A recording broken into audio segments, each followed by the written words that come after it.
the 6 p.m. primetime newscast on Equinoxe television, live from our headquarters in Cameroon's economic capital, Douala. I am Bable Jonathan. In our top stories in this edition of the news, the United Nations High Commission for Refugees appeals for more financial resources to help take care of hundreds of thousands of Anglophone Cameroonians displaced by the socio-political and security crisis in the northwest and southwest regions of the country. The UN Refugee Agency reveals that the numbers of internally displaced persons and refugees are increasing by the day as the crisis deepens further.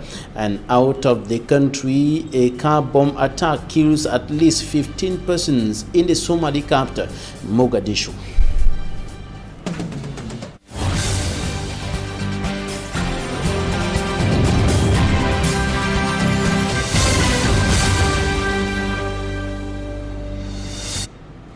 Thanks, ladies and gentlemen, for joining us in this edition of the news on Equinoxe television. The United Nations High Commission for Refugees appealing for urgent financial resources to take care of the deepening situation, of course, the worsening situation of hundreds of thousands of persons displaced by the Anglophone crisis, as well as the refugees who are in neighboring Nigeria. The UN Refugee Agency indicates that the numbers of internally displaced persons and the refugees in Nigeria are increasing daily as the crisis deepens further. Innocent Aze has more. Recent statistics from the United Nations High Commission for Refugees indicate that out of 437,000 internally displaced persons of the Anglophone crisis in the northwest and southwest regions of Cameroon, about 351,000 are in the two English-speaking regions, right by armed conflicts between separatists and the military. According to the UN Refugee Agency, about 246,000 are in the southwest region, 105,000 in the northwest, and 86,000 in the littoral and west regions. It goes on to say the deadly conflict has also forced over 35,000 English-speaking Cameroonians to seek asylum in Nigeria. The UNHCR believes that with the fighting continuing, this number is expected to rise. Reaching to these victimized Anglophone Cameroonians, the agency says now requires $184 million, equivalent to about 108 billion francs CFA, for its operations in Cameroon and Nigeria, including $35.4 million, equivalent to about 21 billion francs CFA, needed urgently for critical life-saving assistance. To the UNHCR, the most affected groups of persons are women and children who are fleeing the violence between the military and Amazonian fighters. It added in its statement that most of the Anglophone Cameroonians are living in overcrowded conditions without proper shelter or health and sanitation support. Underfunding and insecurity, the agency adds, have restricted protection and assistance activities to affected populations. The safety of women, children, unaccompanied and separated minors, people with disabilities, and the lactating and pregnant women are of deep concern to the agency in light of increased protection incidents and the severe underfunding. Some of the most frequently reported security incidents include destruction of homes and properties, extortion, torture, and inhumane treatments like rape, sexual assault, and sexual exploitation. In Nigeria, the United Nations High Commission for Refugees says social services, health facilities, and education are desperately needed by the Anglophone refugees being hosted in settlements and more than 47 villages along the border. These refugees, according to the agency, have been relying on humanitarian assistance to meet their basic needs. And experts and observers are pointing accusing fingers to bad governance as the major cause of the rising extremism, notably violent extremism in Cameroon and other African countries. They met in Cameroon's political capital Yaoundé to map out better strategies to turn down this problem. Details in this report. Socio-political and security crisis in the northwest and southwest regions of Cameroon, Boko Haram in the far north, kidnappers in the Adamawa, Seleka rebels in the east region, all attributed to governance flaws. La mauvaise gouvernance, le manque d'accès à l'éducation, bad governance, lack of access to education, absence of opportunities, and youths, if they don't have opportunities, they will turn to other ways which are not often the best. S'ils n'ont pas d'opportunités, trouvent après d'autres chemins qui sont souvent pas des chemins adéquats. Neighboring Chad and the Central African Republic are in the same boat of what experts have qualified as violent extremism emanating from radicalisation and other ills. Il y a une manipulation, il y a une instrumentalisation, par exemple de la religion. There is manipulation of religion, for example. People present themselves as Islamists but do not know a single verse in the Quran. Some use ethnic lines to create disorder and chaos. Government should provide the minimum assistance to help young and jobless people who are idle and attracted by the money proposed to them to resist the temptation of extremism. Au niveau des jeunes qui n'ont pas de travail, qui sont oisifs et qui sont attirés par des sommes qu'on leur donne. Meeting in Yaoundé, stakeholders and experts from Cameroon, Chad and the Central African Republic discussed better strategies to stop the spread of extremism across the Central African sub-region and Africa at large. A 31-year-old young man has been arrested in Gaoundéré in the Adamawa region of the Republic of Cameroon for pretending to have been kidnapped by unidentified persons in that part of the country. Mohamedou Abo was arrested in Meganga, and before his arrest, he had sent several messages to his parents requesting for 200,000 francs CFA for his liberation. Manjikan Gebre has more. Mohamedou Abo, 31 years old, is the latest to have fallen into the dragnet of security officials in Gaoundéré. He had pretended to have been kidnapped by unknown persons at Menganga. According to the culprit, he had rented a room in Menganga, from where he demanded that his parents should pay the sum of 200,000 francs CFA for him to be released. Thanks to the investigation of security officials, Mohamedou Abo was arrested, a thing that was appreciated by Adamawa's regional governor. The case of Mohamedou is very ridiculous, to collect money from his parents. Now we have another kind of hostage taking. I want to congratulate the forces of law and order of this town for the marvelous job they have done. It should be noted that the 200,000 francs that was demanded by Mohamedou Abo was money he was owing someone in Chad. The act of Mohamedou Abo comes at a time when kidnapping and demanding for ransom has become a tradition in Gaoundéré, which has been witnessing an increase in insecurity. Cameroon's air transport company, Cameco, is in troubled waters. Most of the planes of the company are grounded, and experts are now proposing that the company should be privatized. For me, Armstrong Sander.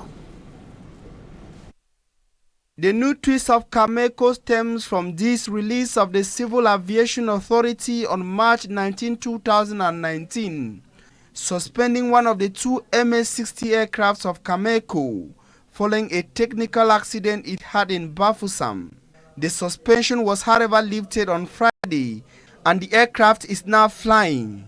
But before the mess of MS-60 aircraft was the Bombardier Q4000 of Cameco, which was being serviced after an accident.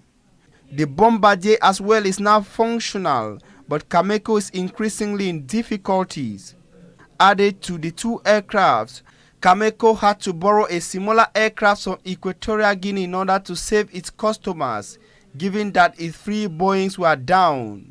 Écoutez, il faut aujourd'hui que... Nonai, a civil aviation expert, say Cameco needs to get real aircraft and not what they have now, which he thinks cannot make Cameco competitive at the international level. He said the planes owned by Cameco are not only small and out of fashion, but lack spare parts. The national airliner needs a minimum of 14 billion francs CFA to repair the engines of the company's two Boeing 737, according to the enterprise, excluding the third Boeing, known as Loja, and another MS-60, which are all bad.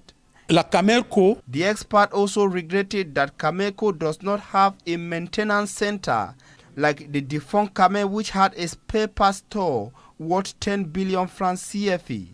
Cameco's income is badly affected by the crisis. The company moved from 1 billion franc monthly income in January 2019 to 500 million francs CFA at the end of this month of March, according to projections from top management of Cameco. The flights of Cameco have now been limited to just 2 to 3 times weekly and only towards the Grand Nord region of Cameroon. While some experts propose privatization for Cameco, Cameco authorities have rather proposed a mechanism to the government which will permit them to have a percentage on every air ticket bought or sold in Cameroon. To establish and develop a private company, notably a small and medium-sized enterprise in Cameroon, remains a very difficult task, and one of the major stumbling blocks is financial, and of course this is because of difficulties of access to financing from banks. Experts and officials of the Cameroon Development or the African Development Bank, the Cameroon government, and entrepreneurs are meeting here in the economic capital Douala to step up access to financing for small and medium-sized enterprises. In particular, details in this report by For Me, I'm Strong Sander. Officials of the African Development Bank, the Cameroon government, notably those from the Ministry of Economy, Planning and Regional Development, as well as small and medium-sized entrepreneurs meeting here in the economic capital Douala, they are finding a way out of the constraints plaguing the private sector, notably referring to financial constraints with difficulties, plethora of difficulties to have access to financing from banks, as well as other problems including administrative flaws, as well as taxation challenges in the taxation domain. For Me, Armstrong Sander has more. Experts say the number one killer virus to private sector enterprises, especially small and medium size, in Cameroon and Africa is access to finances. The conditions to get finances for their businesses are made complicated by banks, and most of the young enterprises are left with no choice than to close down. One of such is the large collateral security, which most small and medium-sized enterprises lack. The highest problem faced by businesses and the private sector is access to finance, and especially small and medium-sized enterprises. Most of these are small businesses which actually they lack most of those suitable collateral securities that are being demanded by the banks. Most of the women don't have guarantees. And when they go with their projects to be financed, they have a lot of problems. They will start asking them guarantees, and they'll be frustrated. And banks in Cameroon, when you come to deposit money, you'll be welcome, but when you bring a project, they will turn you round and round and round and round, and known very well that in business, time is money. A good example is that of GIFAG, an association of women who succeeded in securing finances for their project, but the money was withheld by some banks in Cameroon. It was a fund guarantee, and that fund guarantee, women brought their projects and the projects were not financed till today. They say they have funds, we should use their funds. Beyond the difficulties encountered at various banks are administrative bottlenecks. The tax system too in Cameroon, we discovered that it's not very flexible. They still actually encounter difficulties at the level of taxes. The TVA in Cameroon is high. Like if I make comparison in Nigeria, the value-added tax there is not more than 10%, but here we are talking of 19.25%. And we also have this bureaucratic problem because there are times they ask you to mount projects, you mount projects, you submit, you wait, nobody listens to it, you are not being called, you are not selected, and so on. Against this backdrop, experts from the African Development Bank, private sector stakeholders, and the government are brainstorming in a 2-day workshop in Douala on how to facilitate access to finances for private sector enterprises, especially small and medium size. The African Development Bank has come again, and we are participating, and we have prepared our project, not only for JFAC, a general project for the women. I expect them to put that same guarantee in place again, so that women who don't have guarantees should use that guarantee, so that they should finance it, the banks should finance it. They should be able to put in place a support mechanism that can assist the private sector to get access to funding without necessarily like blocking in a 2 billion, 1 billion collateral securities and so on. Participants say they expect the African Development Bank to move from speeches to action at the end of the meeting, so the private sector can fully assume its role as the creator of wealth in an economy.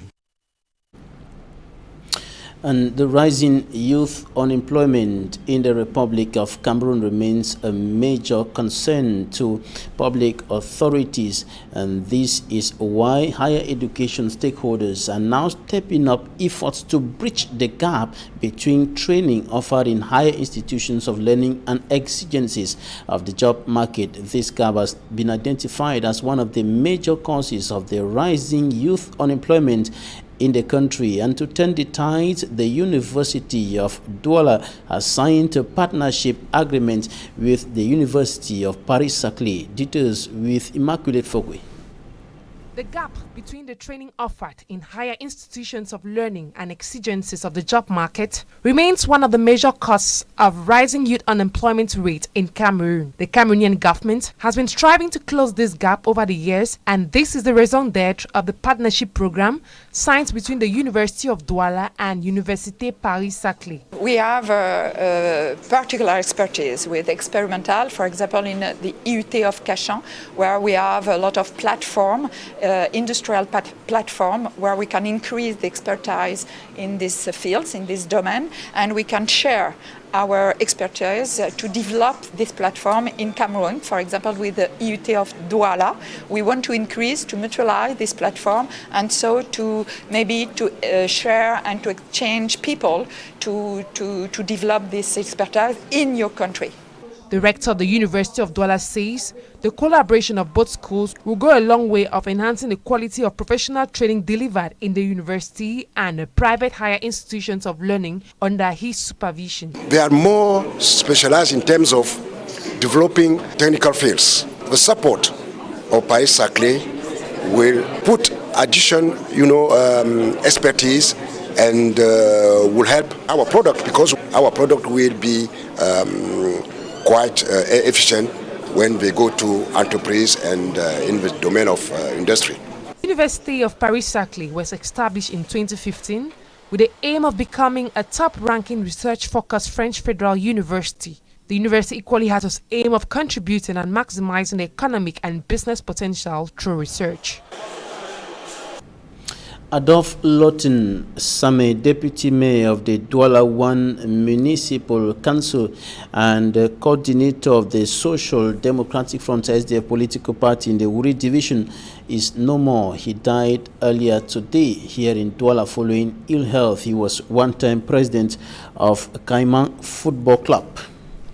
Now out of the country, the death toll of the last car bomb attack in the capital of. And that's it for this edition of the news. Thanks for staying with us.